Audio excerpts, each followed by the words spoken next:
غربا غربا غربا غربا غربا غربا غربا غربا امام بخاری رحمت اللہ علیہ جنہوں نے یہ کتاب لکھی ہے اس کے بھی 3 پیغام یاد رکھنا۔ احمد بن حفص بیان کرتے ہیں جب امام بخاری کے والد آخری سانسوں میں تھے میں ان کے پاس گیا، تم کیا چھوڑ کے جا رہے ہو؟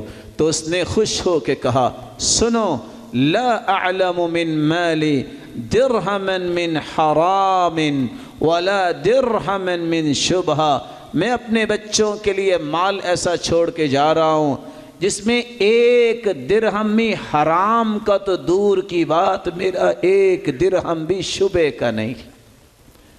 حدیث بخاری پڑھنے والوں کے لیے بہت بڑا پیغام، ٹکڑے ہو جائیں حرام کی طرف نہ جانا۔ میرا رب کسی کو ضائع نہیں کرتا، حرام میں ہاتھ نہ ڈالنا۔ علی رضی اللہ تعالیٰ عنہ کہتے تھے الامان مفتاح الرزق، امانت یہ رزق کی چابی ہے۔ امام بخاری کو مال کیسا کھلایا گیا، نتیجہ بھی تو ویسا نکلا۔ رسول اللہ صلی اللہ علیہ وسلم نے اس لیے فرمایا 4 اذا کن فیک فلا علیک ما فاتک من الدنیا، میرے صحابی 4 چیزیں اگر تجھے مل جائے ساری دنیا لٹ جائے پریشان نہ ہونا۔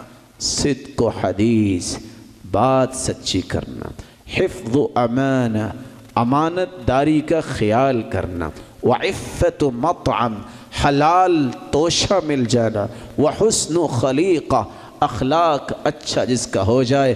4 چیزیں جس کو مل جائیں ساری دنیا اس کی لٹ جائے، اس کے پاس سب کچھ باقی رہتا ہے۔ امام بخاری کا دوسرا پیغام، بکر بن منیر بیان کرتے ہیں کہ مجھے امام بخاری نے جب یہ بیان کیا میں ورطہ حیرت میں چلا گیا۔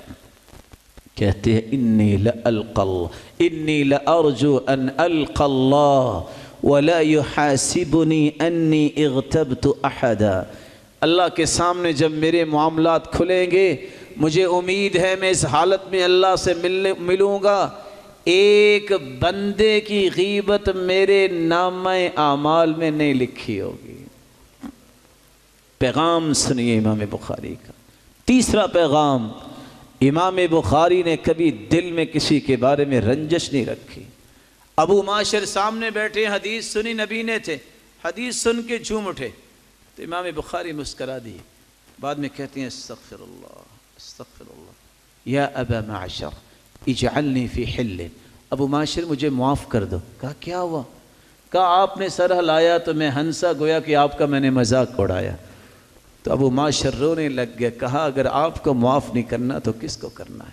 زندگی کے اندر اس طرح کی کوشش کریں آپ سے کسی کو تکلیف نہ ہو، نہ آپ کے فکر سے، نہ آپ کے عمل سے، نہ آپ کے وجود سے، بلکہ آپ کا فکر، آپ کا وجود اور آپ کا عمل دنیا کے لیے مشعل راہ بنے۔